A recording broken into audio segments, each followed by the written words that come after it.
tavachyuta tadapi kripakuta vici.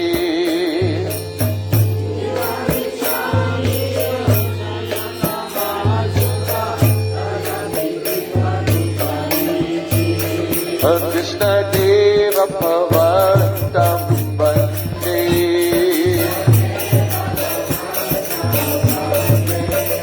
Krishna Deva Bhavantam Bande.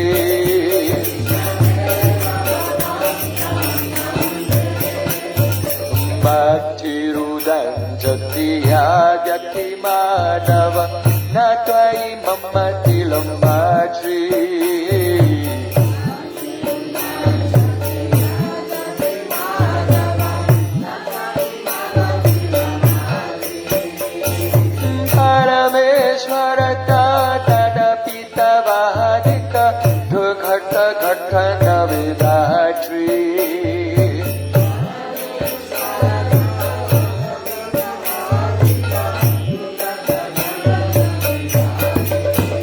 Krishna Deva Bhavantam Bande.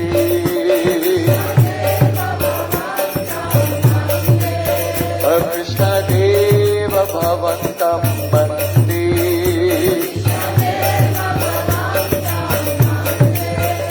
Manamhana Samarukara Marpayani Japada Ankarjama Karande.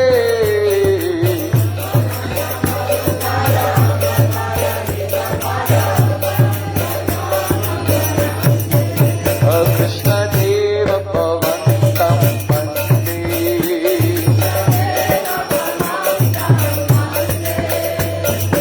Ayam Avilola Dayadu Sanatana Kalitadbhutara Subhara.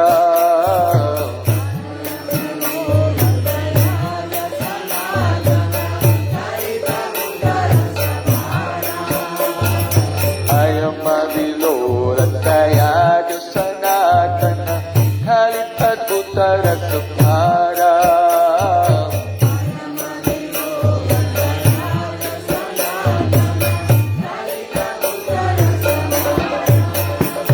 Anivasatu nityami hamritanindrini Vandana madhuri masara.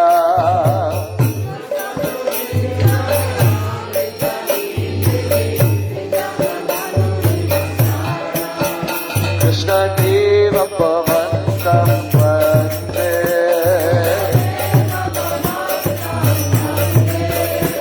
Krishna Deva Bhavantam Bande.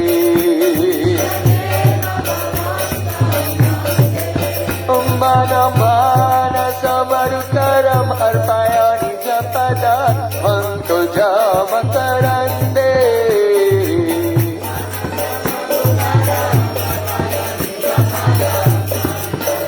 Makarande. Krishna Deva Bhavantam Bande.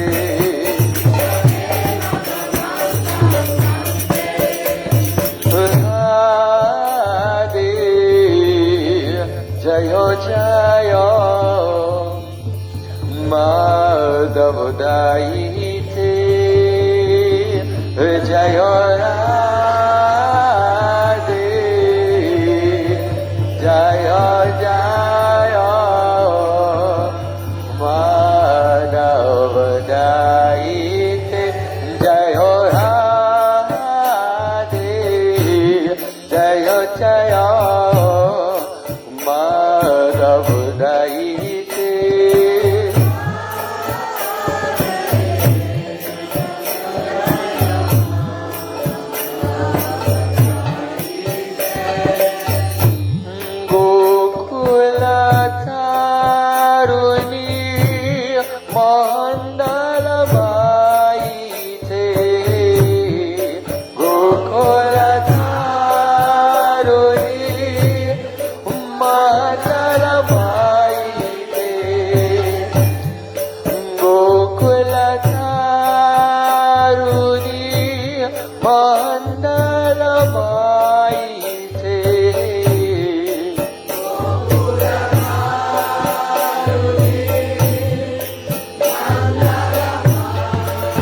जय हो राधे जय हो जय माधव गाइते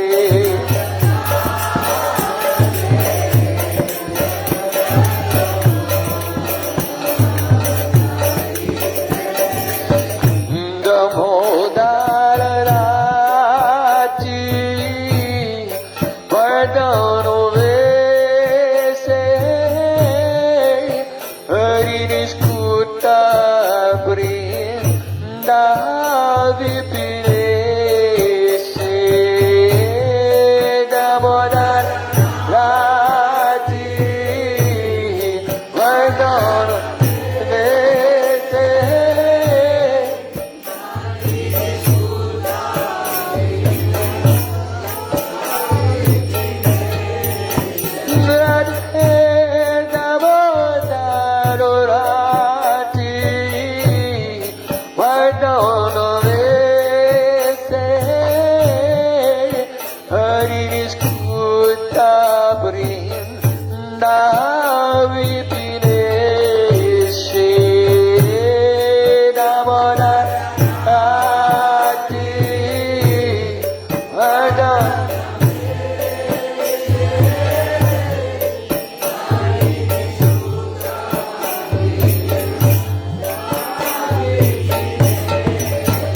जय हो राधे जय हो जय माधव गाइते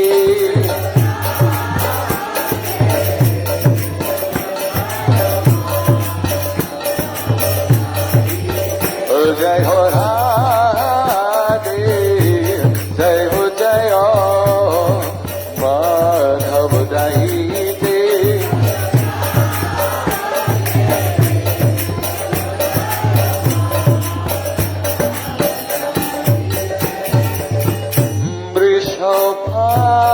वृषभानुधारी नव सशिलेके ललित सखी गुण रमिता विशाखे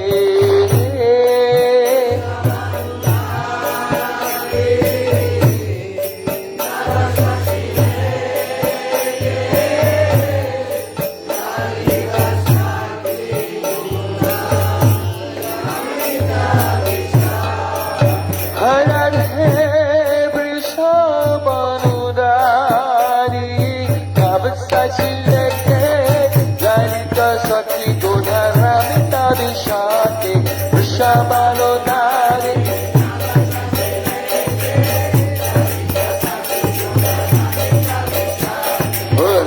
राधे जय हो जय माधव गाइते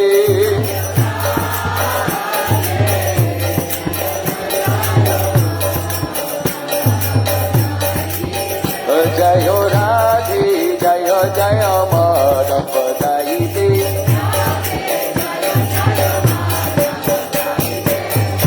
करुणा गुरुमाई करुणा भरिते सनक सनातन वाणी तुचारिते करुणा गुरुमाई करुणा भरिते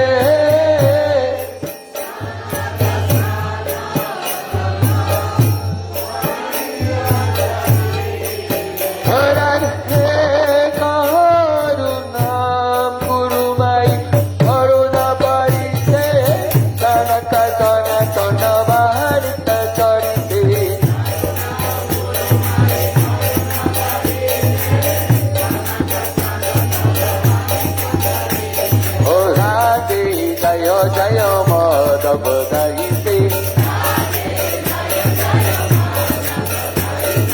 राधे जय जय माधव गाइते गोकुल चारुणी मंडल बाइते गोकुल चारुणी मंडल माईते राधे जय जय माधव गाइते राधे जय जय Madhav गाइते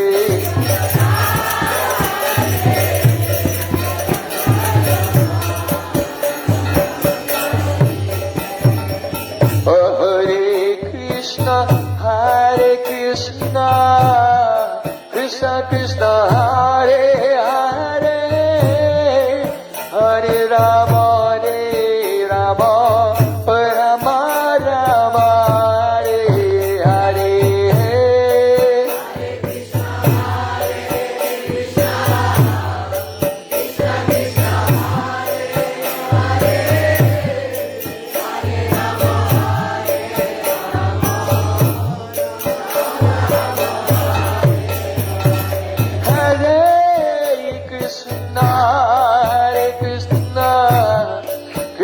Krishna Hare Hare Hare Rama Hare Rama Rama Rama Hare Hare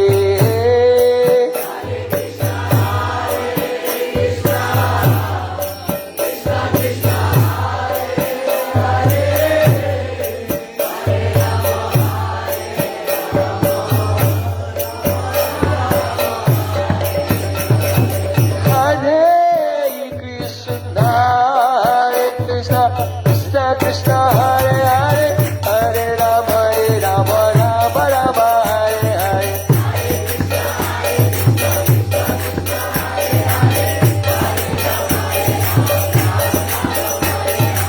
Hare Krishna Krishna Krishna Hare Hare Hare Rama Rama Rama Hare Hare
मनमपि शुचिपुत्रम्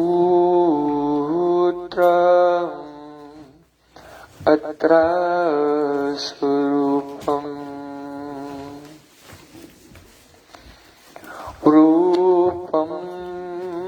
tasyagrajamurim mathurim goshtvaratim radhakundamagirivaram radhikamadvasam praptus pratit kripaya Sri Guru Tamnathus Gurave Gaurachandraya Radhikai Tadale Krishnaya Krishna Bhaktaya Tad Bhaktaya Namo Namah Anandalilamaya Vikahaya Hemabhatyabhyaschavi sundaraya Tasmai mahapremarasapradaya Chaitanya Chandraya Namo Namaste Chaitanya Chandraya Namo Namaste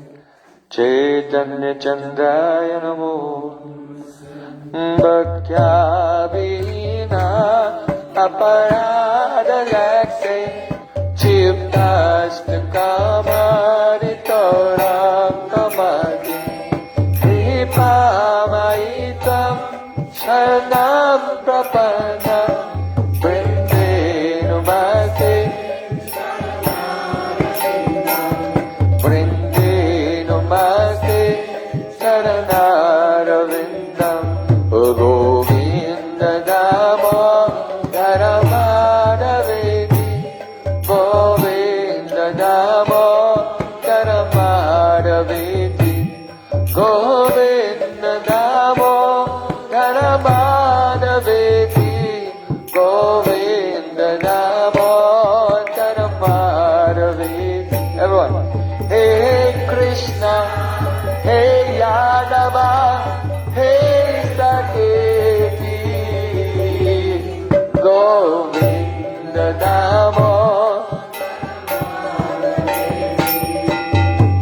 Sham Sundar Sikhanda Sekara Smaraha Sumurli Manoda Radhikar Sakamam Kripanidhi Supriya Charana Kinkarim Kuru Tavaivasmi Dajivami Toyabana Jivikyaya Devi Tam Namam Charantikam.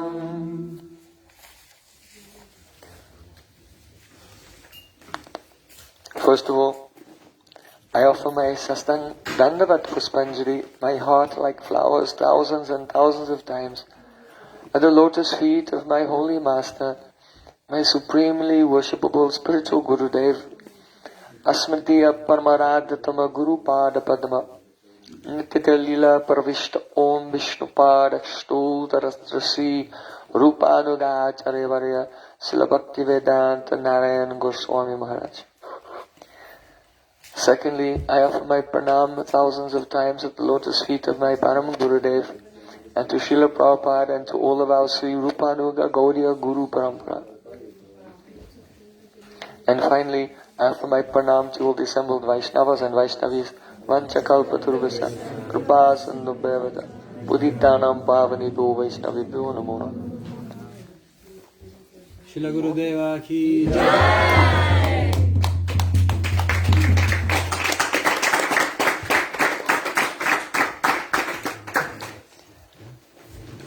By the causeless mercy of Sri Gauranga Gauranga, as we observe the most auspicious occasion of the disappearance festival of Srila Jiva Goswami, we are studying the Sandarbhas, and yesterday we began to discuss Tattva Sandarbha.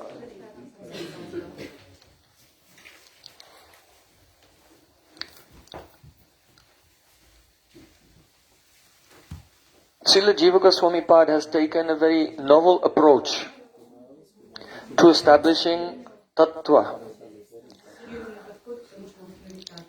the nature of reality. Instead of only arguing on the basis of Prastantrayi, he said, look, the Gita, the Vedanta Sutra, the Upanishads, they have been manifested by Srila Vyasadeva. So what is Srila Vyasadev's internal experience, his anubhav? The Srimad Bhagavatam is spoken by Shukadeva Goswami. What is his internal experience, his anubhav? From this we can decide for sure what is the true nature of reality. Nevertheless, to a certain degree within Tattva Sandarbha, and especially Srila Jiva Goswami Pad wrote a commentary on his own commentary on his own Sandarbhas, on the first 4 Sandarbhas, that is called Sarva Sambadini.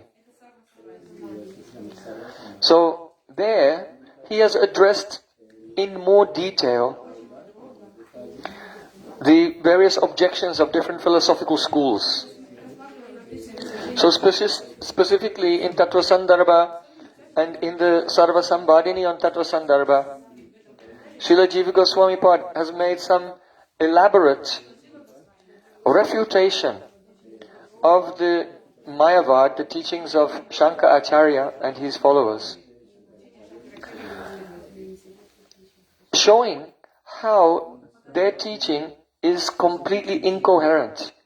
It's inconsistent in relation to its own components.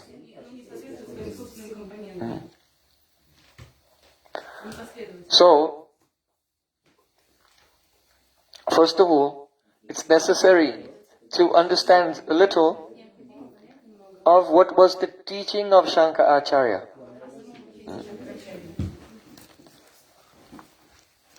Chaitanya Mahaprabhu said, Mayavadi Krishna Aparadi. Those who say that Brahma Satyam Jagan Mitya, Brahma Jiva Aikanapara, only the impersonal light of Brahman is true, and the world is completely false, and the Jiva and Brahman, they actually one. There is nothing else to know. So they are making offense to Krishna because they are denying Krishna himself, he is non-different from his own form, Sachidananda Vigraha. They are denying the eternal reality, the eternal conscious blissful reality of Krishna Swarup. Krishna Nam, Rup, Gun and Lila.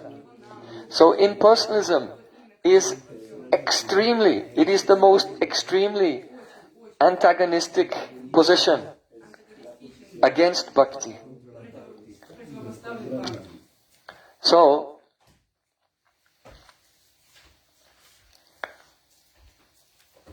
Shankaracharya, he taught that only Brahma, that is Nirvishesh, having no characteristics at all, Niraka, having no shape,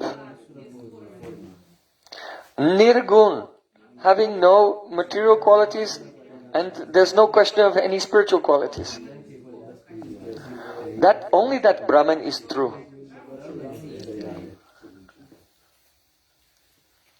Then someone may say, but what about this world? We're experiencing this world. And what about the Shastra? Because Shankaracharya does not reject the scriptures. He accepts the scriptures. He just makes his own misinterpretation of them. So, in the scriptures, there's description about Jivas and Maya, the world, and about Ishvara, Bhagavan, and how Bhagavan is the controller of Maya and the Maya is the controller of the Jiva. So these statements are in scripture. What should we say about this? Does it mean that the scripture is all wrong? So, Shankaracharya explains that there are 3 levels of existence. There is Brahma, the Brahman. This light, this impersonal light, this is called Paramarthik Satta. That means, ontologically, it is the one transcendental existence. Paramarthik Satta. Only this is real. Then, there is Vyavaharik Satta. That is the existence, the Satta existence of Vyavahar, our conventional empirical experience. Vyavaharik Satta. Then there is Pratibhasik Satta. Pratibhasik Satta means the illusion. Like if a person has a dream, then this dream is not even real related to the Vyavaharik Satta. Right? In relation to our conventional experience in this world, then the dream is not real in relation to that. So that's like an illusion within the Vyavaharik Satta. So that's called Pratibhasik Satta. For example, if you are in a dream, you commit a crime, then when you wake up, you'll be relieved to know that the police are not searching for you. Right? Or, in this Vyavaharik Satta, conventional experience, in the dark, in the dim light, you may see a rope and think that this rope is a snake. So this snake is of the Pratibhasik Satta. It is not even of real relative to the conventional experience. So these are some of the ideas of Shankaracharya. Now, he says that Maya, illusion, has 2 vrittis. Vidya vritti, the function of knowledge, and avidya vritti, the function of ignorance. So, when only Brahman is the supreme truth, but when Brahman is delimited by the avidya vritti, the ignorance aspect of Maya, then that is called a Jiva, a living entity. And if Brahman is delimited by the vidya vritti of Maya, then that is Ishvara, God. So ultimately, there's only Brahman. But by the influence of the 2 vrittis of Maya, we have this experience that there are Jivas and there is Bhagavan, or Ishvara. Okay, now, the followers of Shankaracharya have interpreted his presentation in 2 prominent ways. One is called Parichedavad. Pariched.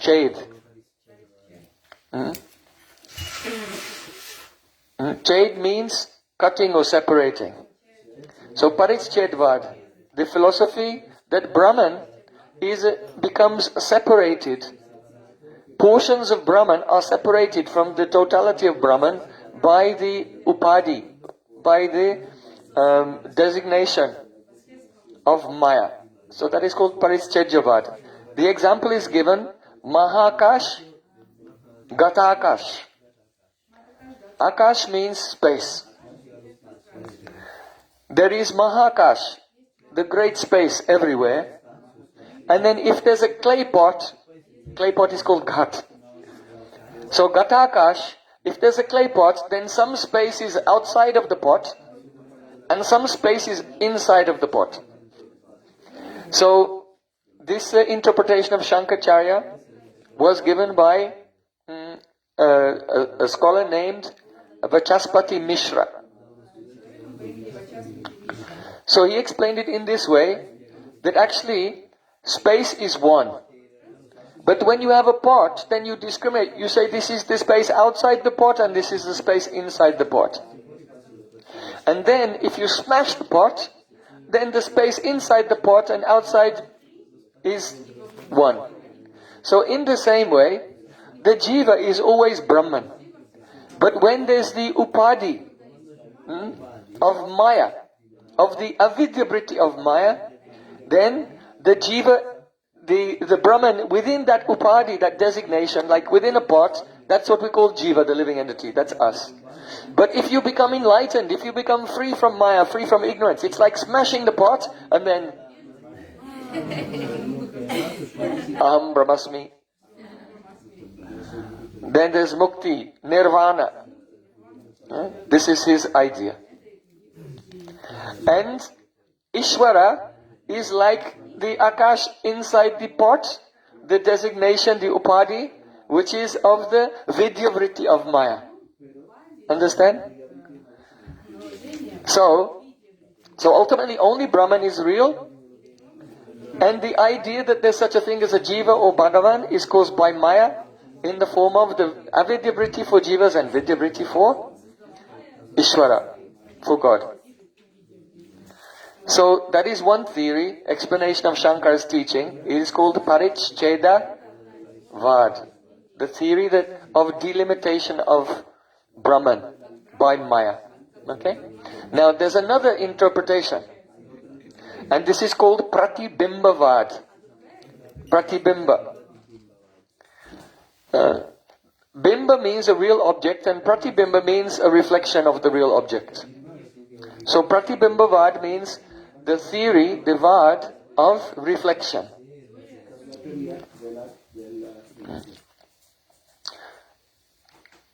Chaitanya Mahaprabhu said,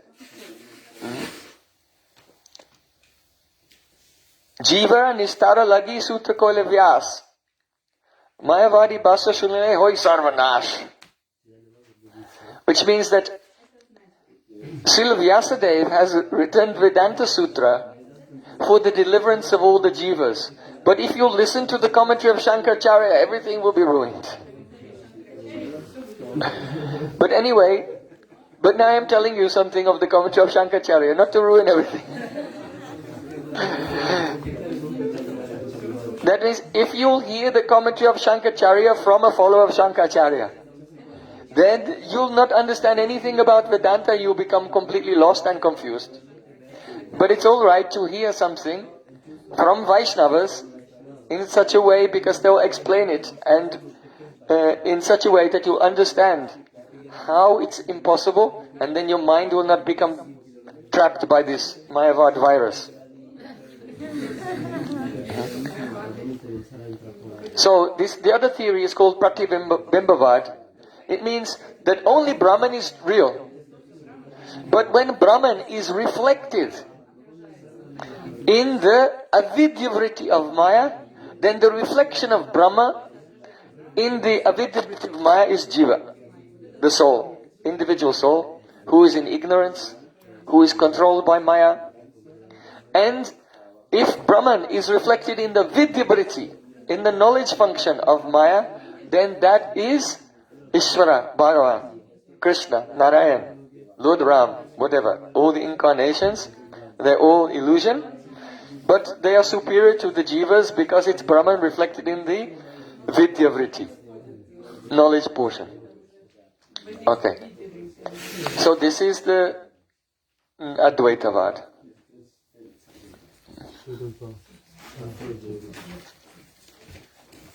Now, one may ask, oh, you have spoken, O Shankaracharya, O followers of Shankaracharya, my dear friend with 3 lines tilak, you may ask such a person, this Maya that you speak about, is it real or unreal? Because if Maya is real, then you are not really a Mayavadi, because then you have duality, 2 things, Brahman and Maya. So if this Maya that you talk about is real, then you have to join with us, Because you have Brahman, and Brahman has a Shakti called Maya, and we also agree that the Supreme Truth has Shakti, so he's not actually impersonal. And if you say that Maya is unreal, it's not real, then that which is unreal cannot produce any effect. So now, the impersonalist is in a trap, because if his Maya is real, then he has to join us, and if his Maya is unreal, then it would not have any effect. So then, Shankaracharya will say, well, you see, Maya is Sat Asat, Anirvachaniya. Sat means it's real and unreal. And you say, but, and he says, yes, Anirvachaniya. It's indescribable. Anirvachaniya. Yito vacho nivatante aprapya manasa saha. In the Upanishads it says that the mind and the words, they return from Brahman being unable to attain it. So it's beyond the mind, it's beyond the words. But that's not really the meaning of that mantra of the Upanishads. Yato vachani vatante aprapya manasa saha. That the mind and the words return from Brahman, the Supreme Truth, being unable to attain it, means that they must, the mind and the words can go there, otherwise how can they come back? Nivartante. Mind and words, they can go to the Supreme Truth. Otherwise how can they nivartante come back? That they didn't catch it means that the mind, even the purified mind, can never catch all of it, because the glories of Sri Krishna and Radhika, they are unlimited.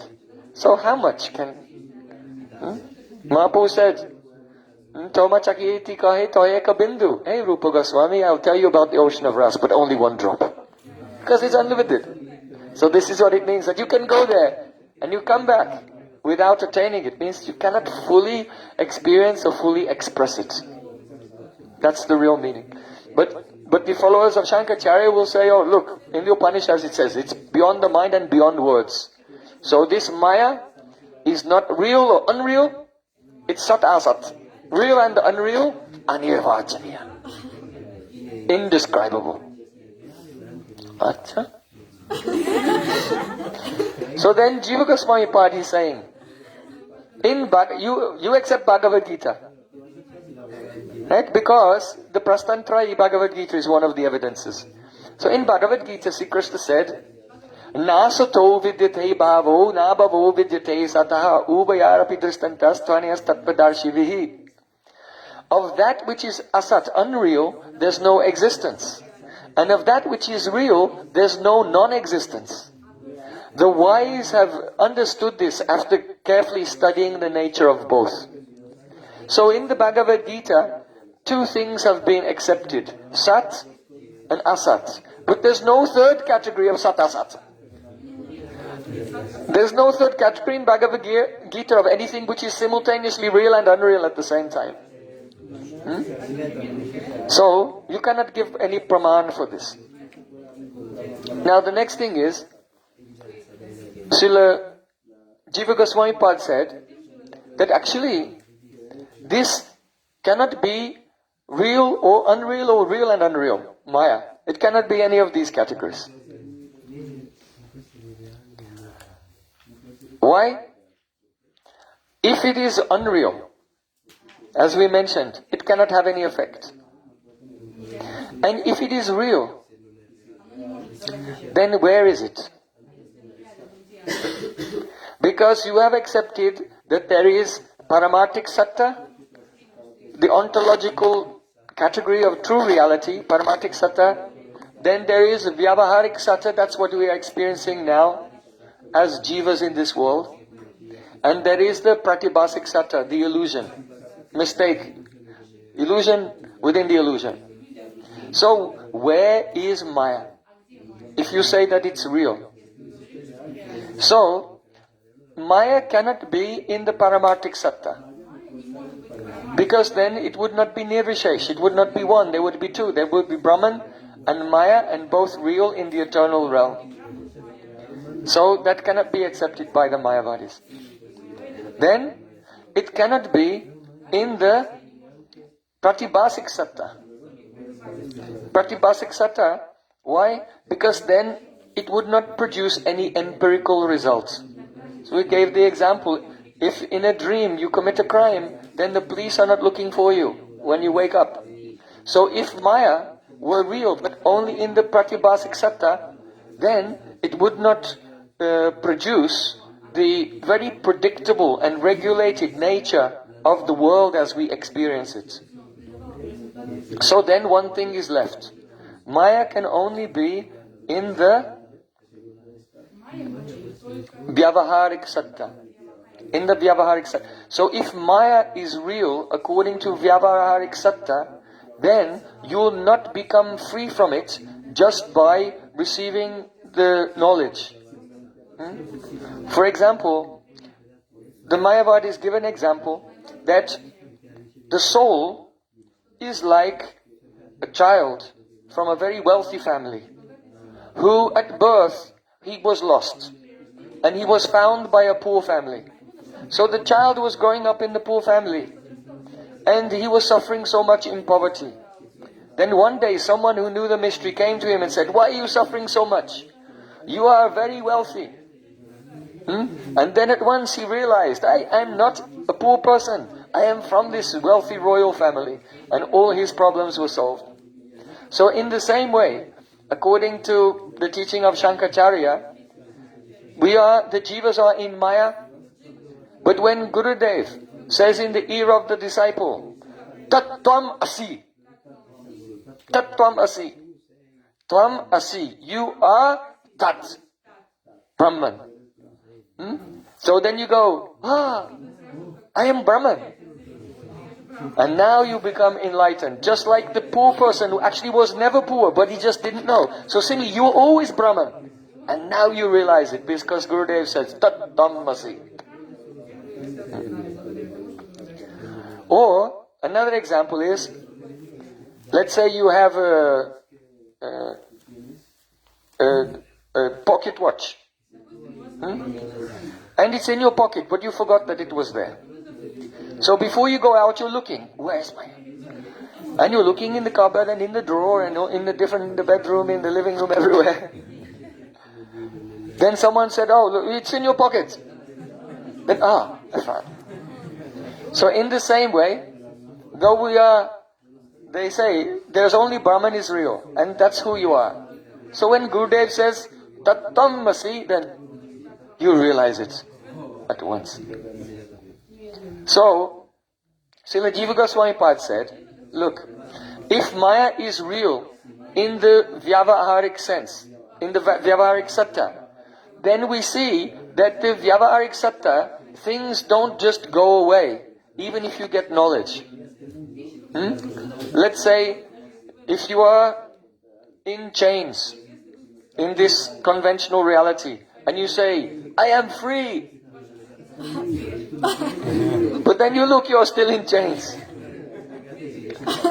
So, things which are real from the Vyavaharik sense don't go away just because you have some gyan, some knowledge, that they're not there. So then, Srila Jiva Goswami Pad said, alright, you may say it's true that the things which are real in the Vyavaharik Satta will not go away by knowledge. But Brahman it has to be merciful, and then it will go away. Jiva Goswami said, yes, then we are together. Because if Brahman has mercy, then Brahman is a person and he has a Karuna Shakti, and now you've become a Vaishnava. So, if the Upadhis, if the Maya is real in the Vyavaharik Satta, it will not go away by knowledge. It could only go away by the mercy of Brahman. But if you accept that Brahman has mercy, then you become a Vaishnava. You become a devotee. Okay. So then, there's another problem. This Vyavaharik Satta, what is it? Brahman does not experience Vyavaharik Satta. Brahman is just in Brahman. Satyam Jnanam Anantam Brahman. The eternal consciousness. Unlimited. It is never limited by Maya at all.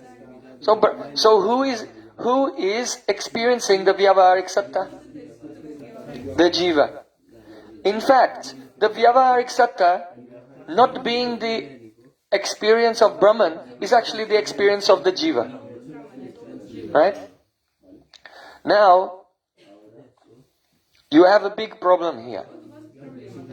Because if Maya is real, in the sense that it's just the experience of the Jiva, then the Jiva becomes the ground, or the substrate, or the shelter of Maya. Yeah? You can just think, if everything is, there's only Brahman, but then you think there's a Jiva, and Maya is just the Jiva's experience. A portion of Brahman is having this experience of being in Maya, so it's just his experience, otherwise it doesn't exist. Now you have a problem, because if Maya is just the Jiva's mistake, but for a Jiva to exist there has to be Maya in the first place, to separate a piece of Brahman, to make the Jiva. So now you have this situation where Maya is the mistake of the Jiva, but the Jiva could only exist if there was Maya to separate a piece of Brahman. So this is the problem. It's called Anyonya Shrai Dosh. Without Maya there can't be a Jiva, but without a Jiva there cannot be Maya. So this is called Anyonya Shrai Dosh, the defect of one thing being the cause of something, but that thing which is the effect is actually the cause of the thing which is causing it. That is, so it is interdependent causation. It is like saying that there are two persons, and you ask, "Oh, who are you?" Said, "Oh, my name is John." "And who is this?" "Oh, this is my father." Then you ask to the father, "Who are you?" Says, "My name is Peter." "And who is that?" "Oh, this is my father." They both cannot be the father. It's impossible. So, if you say that Maya is just the mistake of the Jiva, then you have this big problem, because there cannot be a Jiva in the first place without Maya separating a portion of Brahman. Huh? Then you have another problem, that if the Vyavaharik Satta is just the illusion of the Jiva, then within that Vyavaharik Satta there is Maya and there is Bhagavan. Bhagavan is controlling Maya and Maya is controlling the Jiva. But the problem is, if Maya is just the product of the Jiva's mistake, then the Jiva is the cause of Maya, which is the cause of Bhagavan, and Bhagavan is controlling the Maya, which is controlling the Jiva, but the Jiva is the source of all of these illusions. It's just, so you see, whichever way you look at it, it is incoherent. It's like, there's this game called the shell game, where there are 3 shells and there's a pea underneath one of the shells, and and the person moves it fast. Then you have to guess which one it's under. So, because a person's mind and their eyes, they can't follow it so quickly, so they don't understand when the trickster is moving them around where it is. So Mayavad philosophy is like that. You only fall for it because of the lack of mental agility. If your mind is a little agile, you'll see, oh, but he keeps moving. If you say, oh, is Maya here? So, no, it's over there. If you say it's here, no, it's over there. It just keeps moving. The shelter of Maya here and there to make it appear as if it makes sense, but it makes no sense whatsoever. Now, let us look at Parichedavad and Pratibimbavad separately. First, Parichedavad, that is like the pot, with the space outside the pot and the space inside the pot. How is it possible for Maya to divide a portion of Brahma when it is said in the Vedas that Brahma is Akhanda. Brahman is Akhanda. Yahya Nadi Akhanda Cheda Abeda. Brahman is indivisible. So how can you divide something which is indivisible? Secondly, the Shastras say that Brahman is beyond Sat and Asat. That means the cause and effect of Maya. So because Brahman is beyond Maya, then it can have no relationship with an Upadi, with a designation that could separate any part of it. So first, it's inseparable. And secondly, it cannot have any relationship with anything, which is Maya.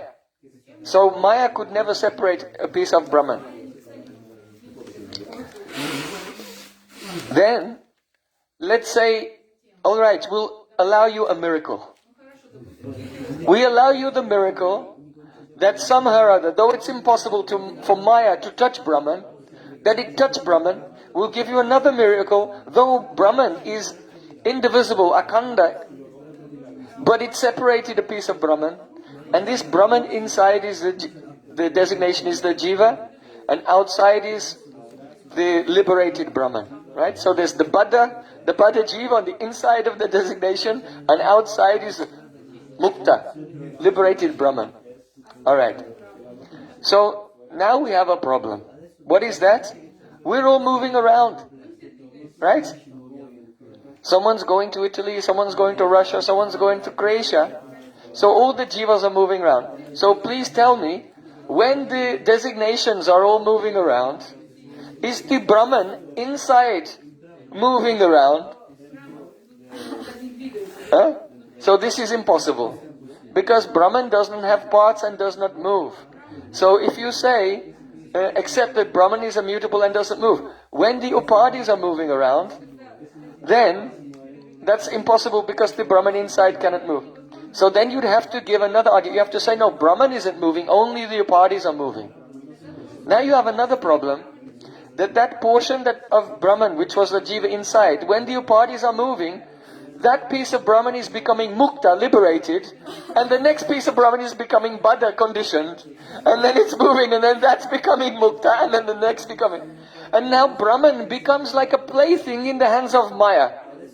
So then Brahman is not Brahma, the greatest, Maya is the greatest. Because Brahman is just a plaything, who's capturing and liberating as the Upadis are moving around. So then the Maya said, no, it's not like that. It's not like Brahman is moving or a part of Brahman is moving or Brahman is still and the Upadis are moving and capturing. What happens is the Upadi captures, there's no question of moving because the Upadi captures the whole of Brahma. Everything.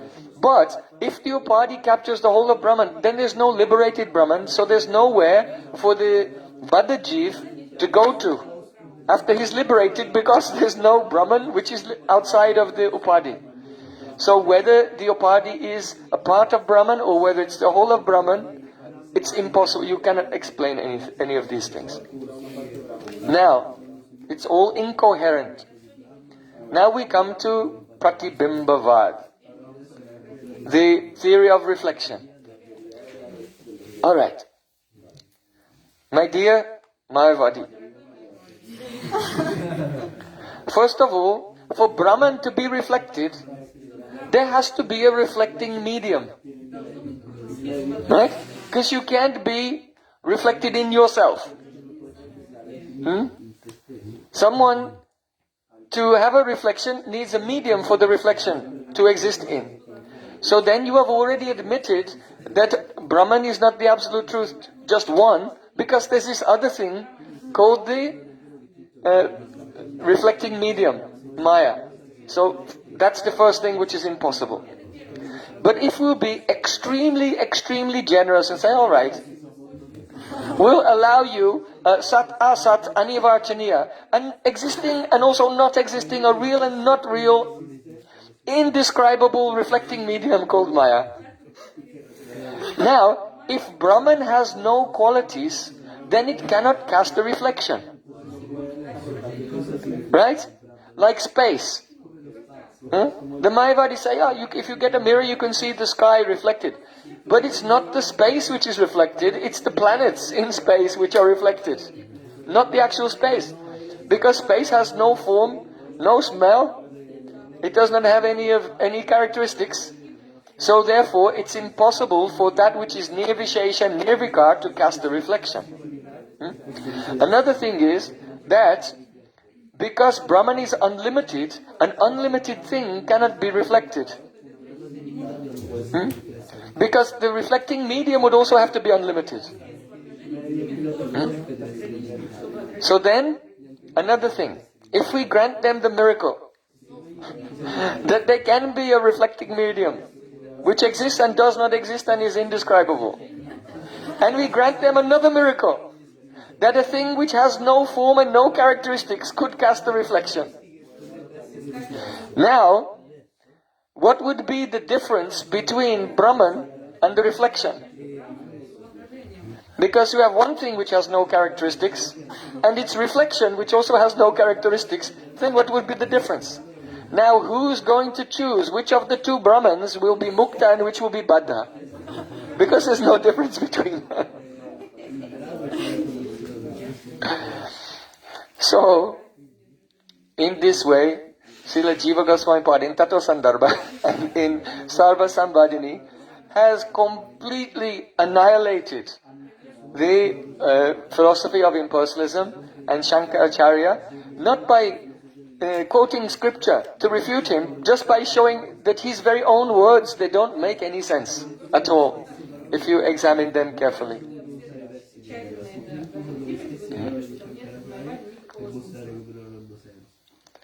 So in this way, for this festival, we complete our discussion of Tattva Sandarbha. Now, we're going to go to the second Sandarbha, Bhagavad Sandarbha.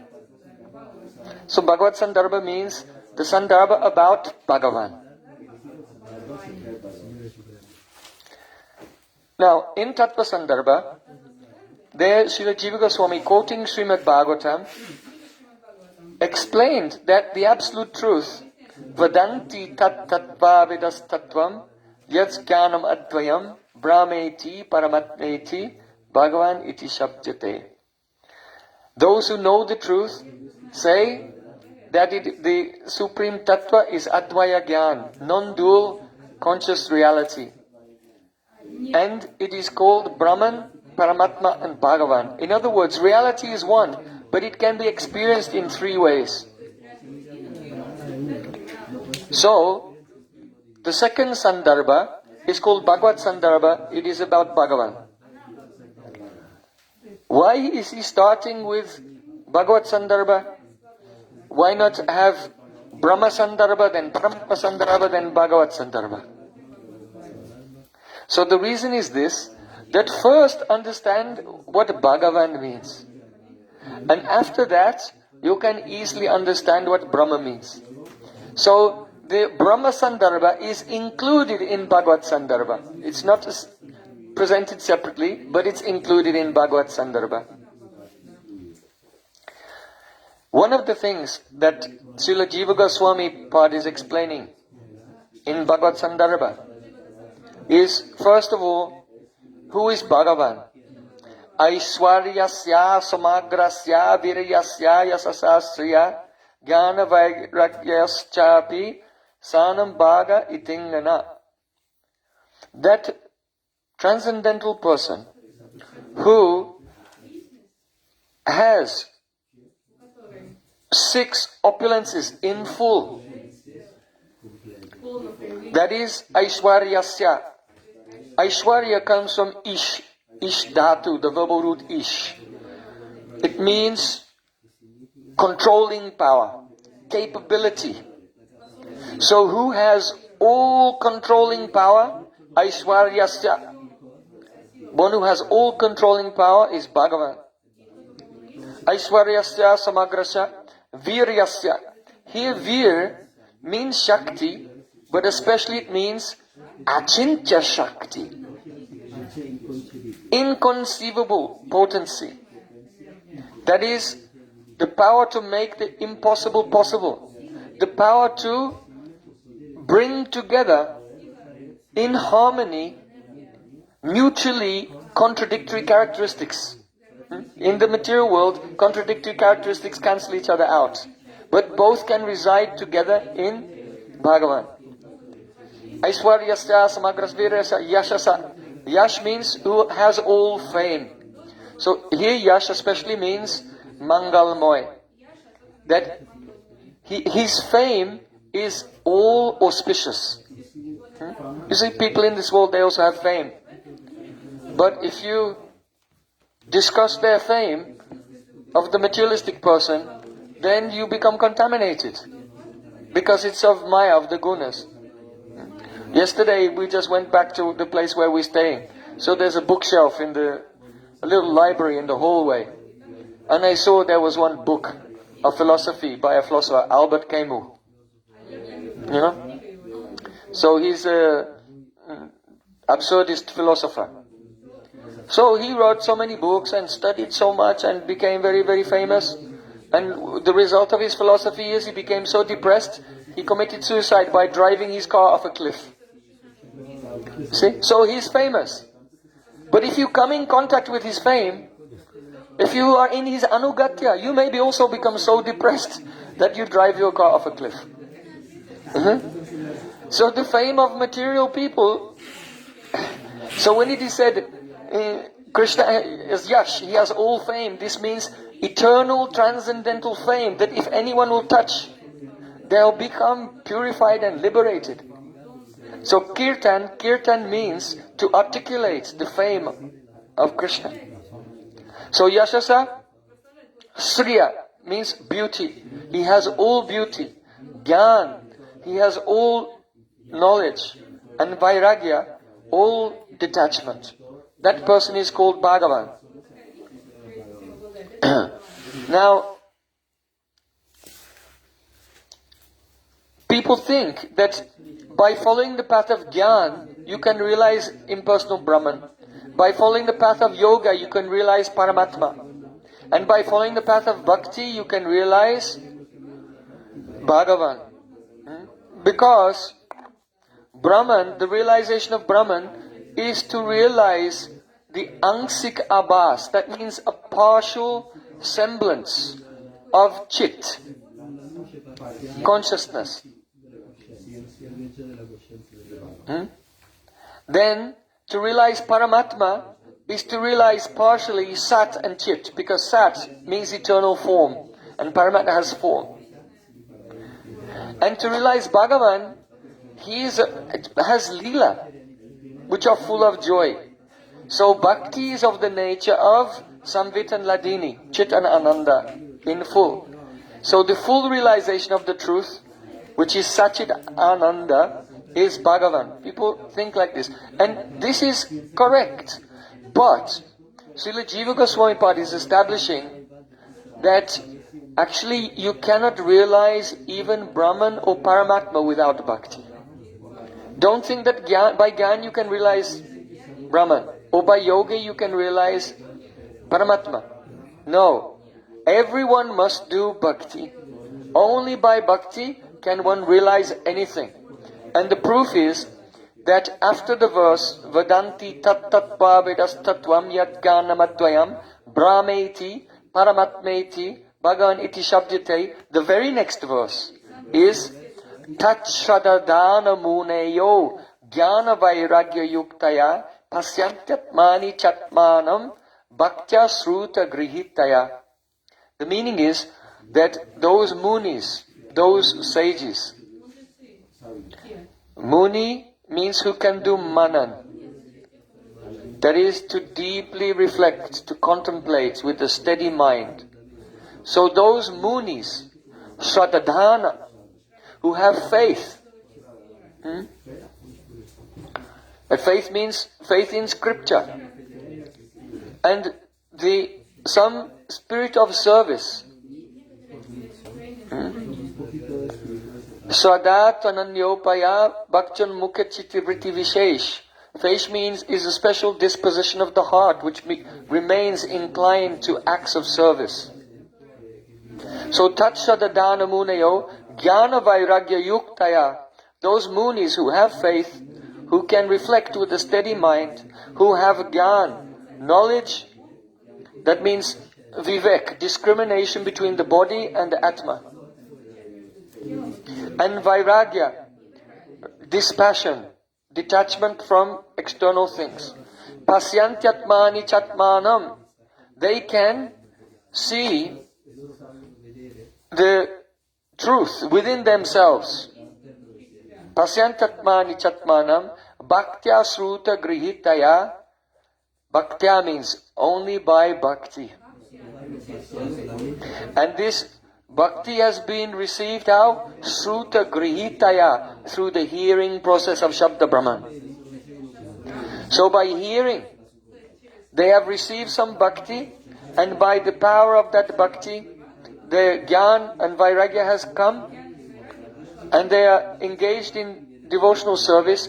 They realize Brahman, Paramatma and Bhagavan. And anyone else, what do they realize? Nothing. So Srila Jiva Goswami is establishing only bhakti has power. Jnana Marg has no power. Karma Marg has no power. Yoga Marg has no power. Only when those persons, at least they combine some bhakti with their practice. Then Bhakti Devi says, oh, let their efforts and the statements in the scripture related to karma and jnana and yoga, let them not be fruitless. And Bhakti Devi makes the karma become successful. What to speak of realizing Brahman and Paramatma, even doing karma kanda in this world. Without bhakti, it will not get a fruit, even. Bhakti Devi is so kind that if someone practices bhakti along with their other paths, but puts bhakti in a subordinate position, it's like an offense. It's actually an offense. But Bhakti Devi is so kind that she will give some of her power to make their karma, jnana and yoga become successful and produce some fruit. Otherwise, nothing produces a fruit without bhakti. Now, let's come to the subject of what is Brahman and Paramatma. Now you know that Bhagavan has an eternal form of Sachidananda. He is really the one truth, the one complete truth. Paramatma and Brahman are not something else. They are just limited perceptions of that one truth. So Srila Vishwanath Thakur gives an example. There's a book called Shishupal Bad, The Killing of Shishupal. And it was written by a poet named Magha. So Magha wrote there that once Krishna was in Dwarka. And he looked and he saw a blazing light in the sky. What is that? And as the light got closer, he saw that there was a form in the light. So he realized, it's a very effulgent person.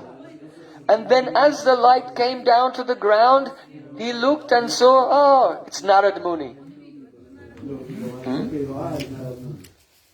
So, though the reality was only one, it was just Narad.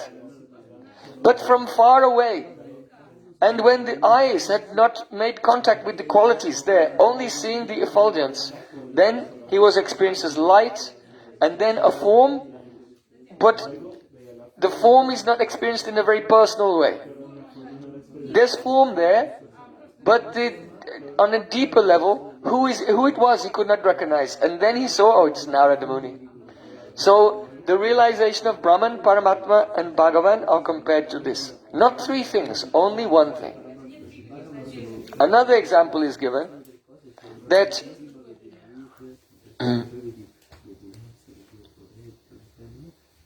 in the Nyaya and also in Purva Mimamsa and other philosophies, there is a theory of perception. And perception is divided into two parts.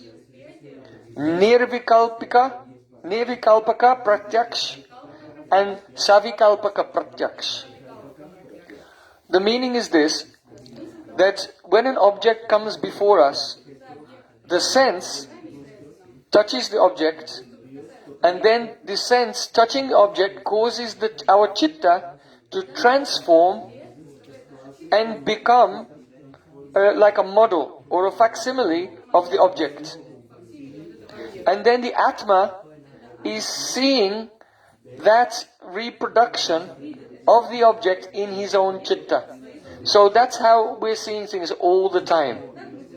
Just like if you point a phone in camera mode at someone, when you make the lens face that person, then the screen transforms and makes an image of the person on the screen. And you look at that.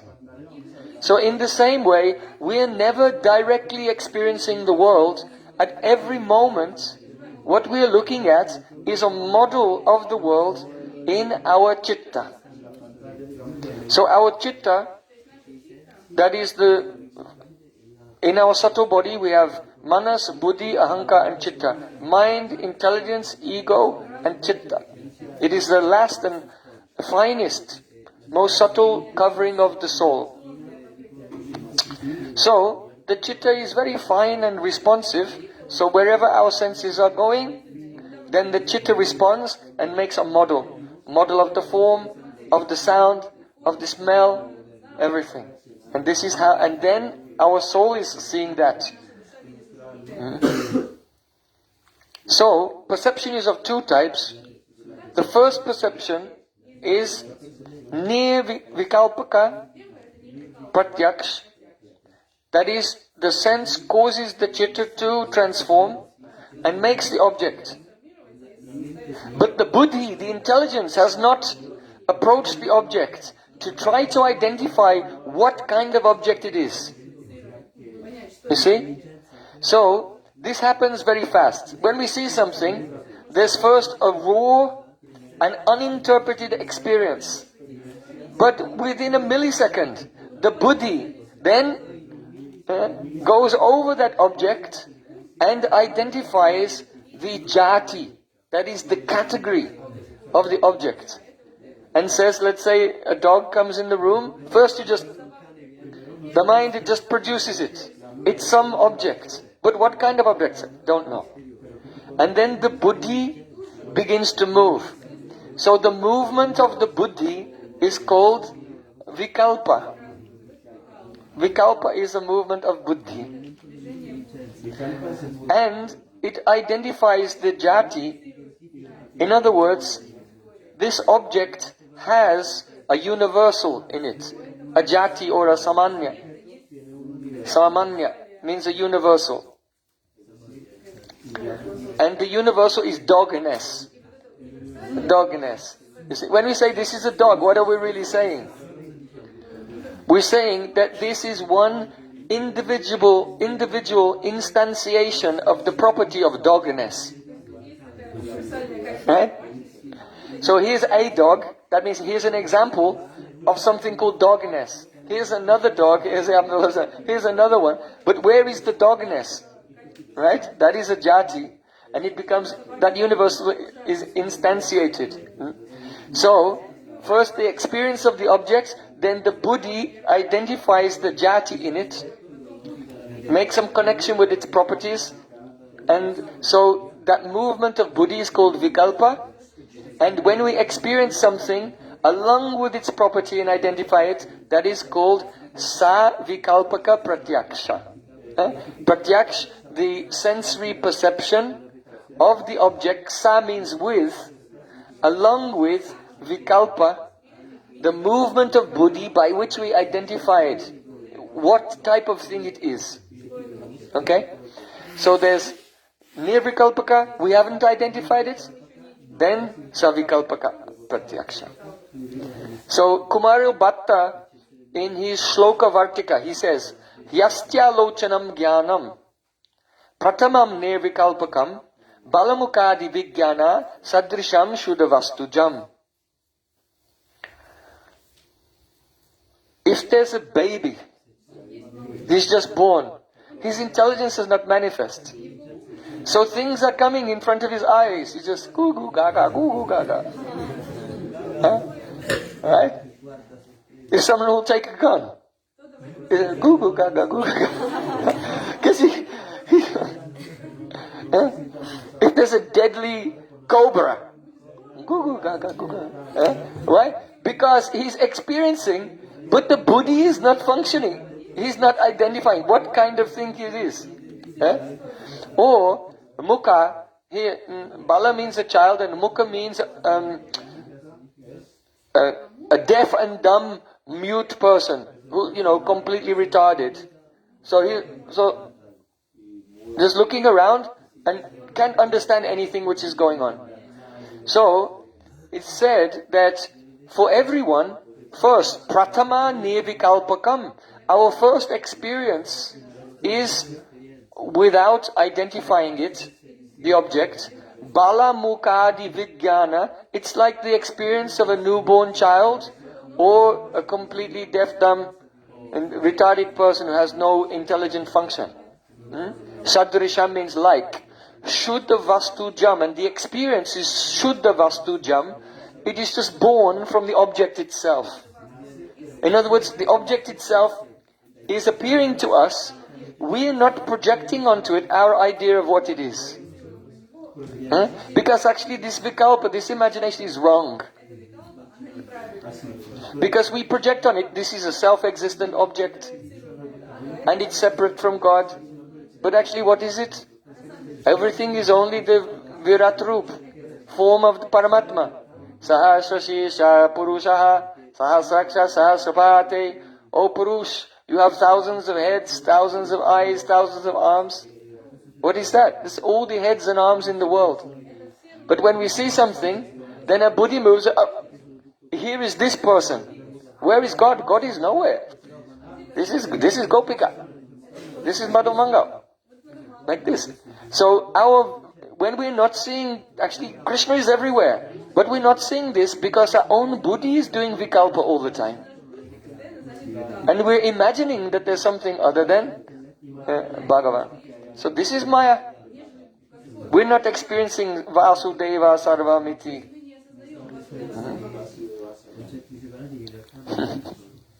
So, the first thing, we see something, it's a pure experience, and then the vikalpa comes and we imagine God out of existence. By our intelligence. So, now Srila Jiva Goswami is giving an example to help us understand Brahman. He says, Nirvikalpataya Sakshat Krite.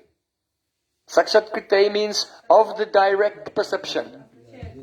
Pratamikatvat. Pratamikatvat means arising from the first perception, which is nirvikalpa. So nirvikalpataya sakshat krite pratamikatvat. That is Brahman. In other words, Bhagavan, Krishna, is all that exists.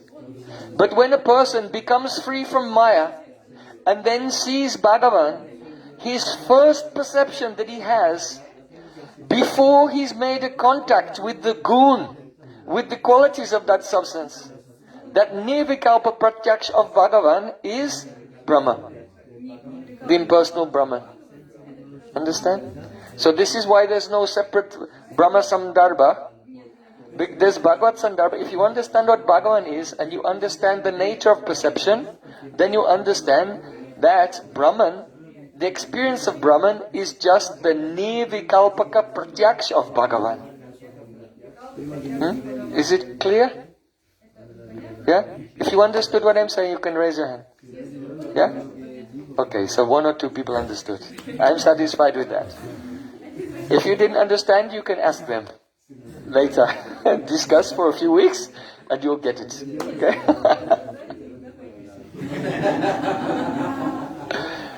One thing is interesting here.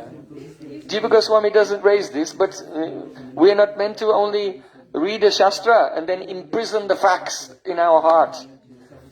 Like in a concentration camp, where the facts will all starve. No. We're supposed to hear something and then do vichar, deliberate upon it. So one interesting point comes up. that in this world, when you see something, you have nirvikalpa pratyaksh, then the buddhi moves. But this movement of buddhi, this vikalpa, is maya. By that vikalpa, you identify what it is, but in the conventional sense. So,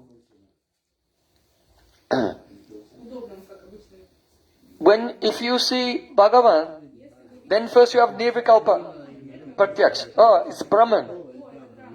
Then afterwards, does it mean you're going into Maya if your intelligence makes contact with his qualities? No. Why?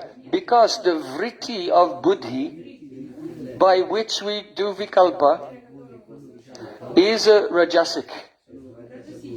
But the vritti of our chitta, by which one experiences the form and qualities and personality, is a vritti of what? Samvit.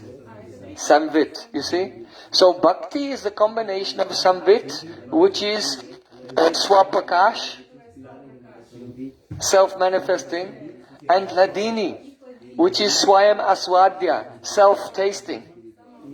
So only when the bhakti comes in the heart, then one is liberated, and then the vrittis of the buddhi become taken over by samvit and ladini.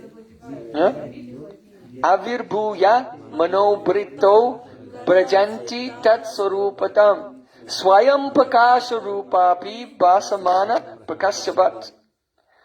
So it's as if the intelligence has identified the object. So, prakasyavat means it's as if your mind has identified what it is. But actually, no. Swayam prakash, Krishna's internal potency, is self-manifesting, and it enters like an avatar into your pran and takes and becomes one with it. So there is the first experience of Bhagavan. It's what I'm trying to express is that it's analogous. It's not exactly the same as nirvikalpa and savikalpika pratyaksh, but it's analogous to the nirvikalpa and savikalpika pratyaksha. And in this analogy, the nirvikalpika pratyaksh of Krishna, of Bhagavan, is Brahma, the experience of Brahman. Okay? Then, how are we doing for time?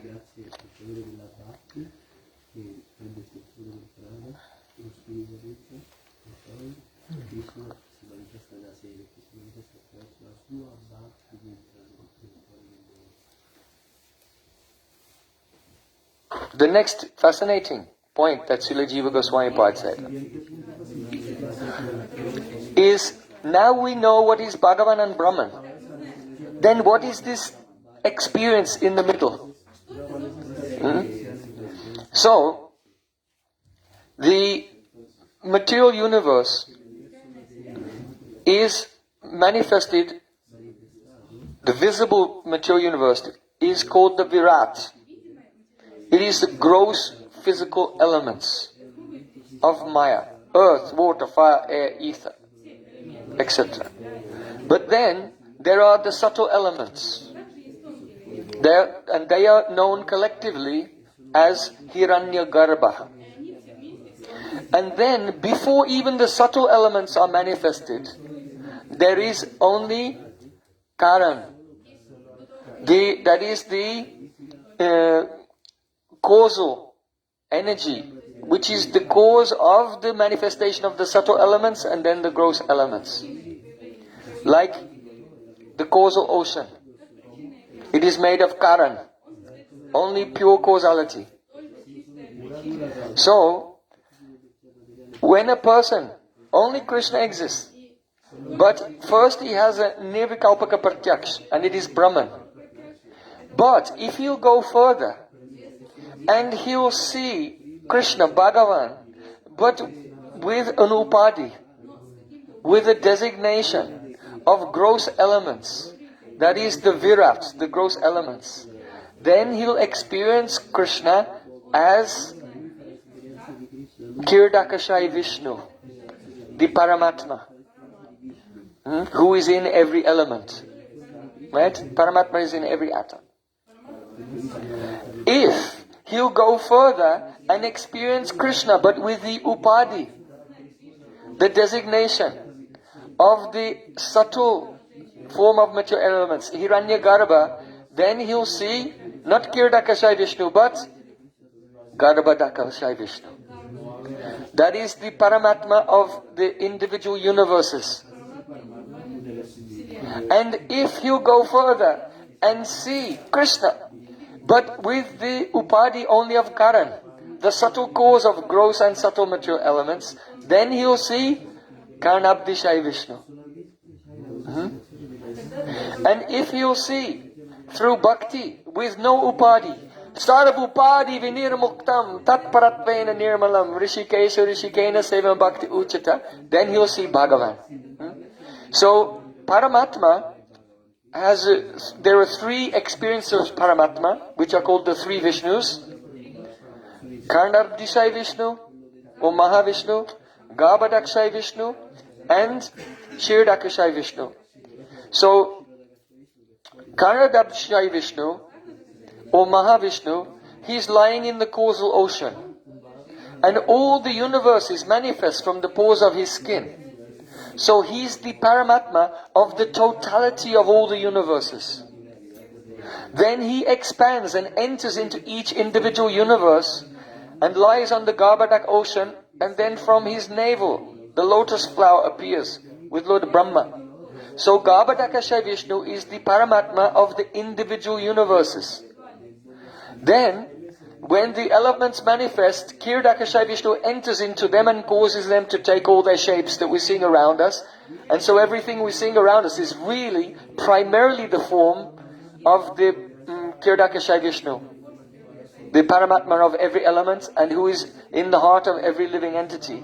It is primarily his form, and secondarily what you think it is. Okay? So, in this way, one should understand that there is one supreme truth, only Krishna. And these are different levels of perception of Krishna only. Brahman and Paramatma. So, Srila Jiva Goswami Pad gives an example of a Bhishma Dev in the first canto of Srimad Bhagavatam. Where are our verses today? Not showing. So first canto, chapter 9, verse 42. Don't panic now, it's okay, it's the end, don't worry. So, 1:9:42. That is the chapter, the passing away of Bhishma Dev. So as you know, he has been, the battle of Kurukshetra is over, but Bhishma Dev, he has so many arrows through his body, and he's on a bed of arrows, lying there. And he's waiting, because the great yogis, they never leave while the sun is in the Dakshinayana, in the southern course. And they wait till the sun comes into the northern course, Uttarayana. So he's waiting for that. That's the external thing. What he's really waiting for is, when will Krishna come and be merciful to me? So Krishna, after the battle of Kurukshetra, Yudhishthira Maharaj was depressed. He thought, millions of people, they have died just because of me, so I could become the emperor. And now their wives are weeping and their children have no father. It's a disaster. And my guru, Dronacharya, has passed away. And my grandfather Bhishma is about to pass away. And he's so depressed. His brothers tried to encourage him and bring him out of the depression. Didn't work. Even Vyas could not do it. Even Narad could not do it. Krishna himself tried to instruct him. But no, everyone failed. So Krishna, he has manifested this pastime to give glory to Bhishma Dev. So he said, come, let's go and talk to Bhishma Dev. If you'll hear from him, he can take away all your sorrows and illusions.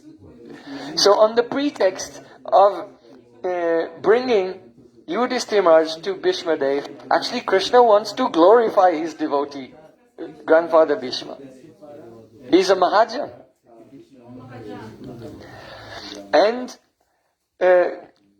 Bhishma Dev, on the pretext of waiting for the sun to go into the northern coast, he was waiting, will Krishna come or not? I don't know.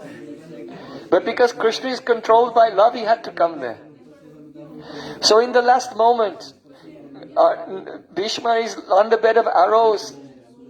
He did not eat or drink anything for 3 months. And now he is about to leave this world, and he is looking at the beautiful form of Krishna and offering prayers. It's such a dramatic moment.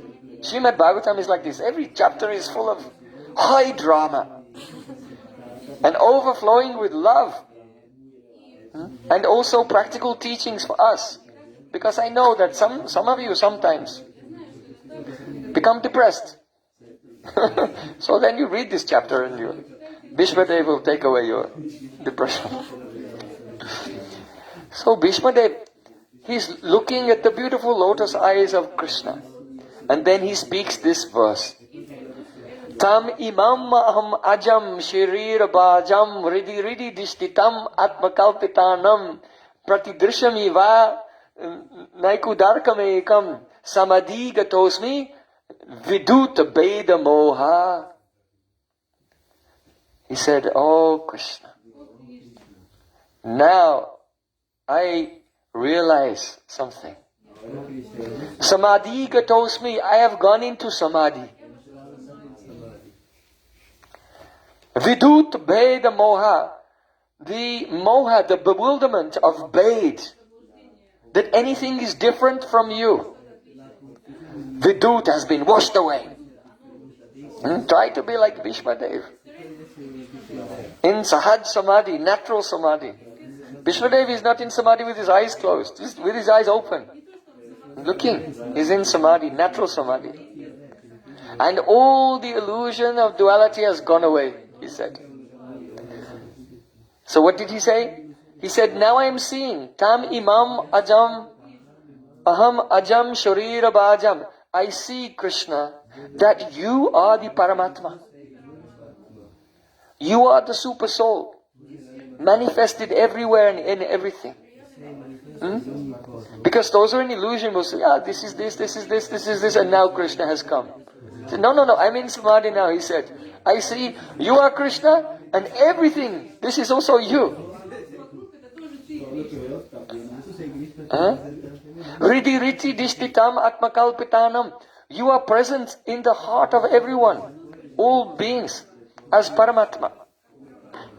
But atmakalpitanam, they are imagining that all these things are different and that they are not you. You are exactly like the sun.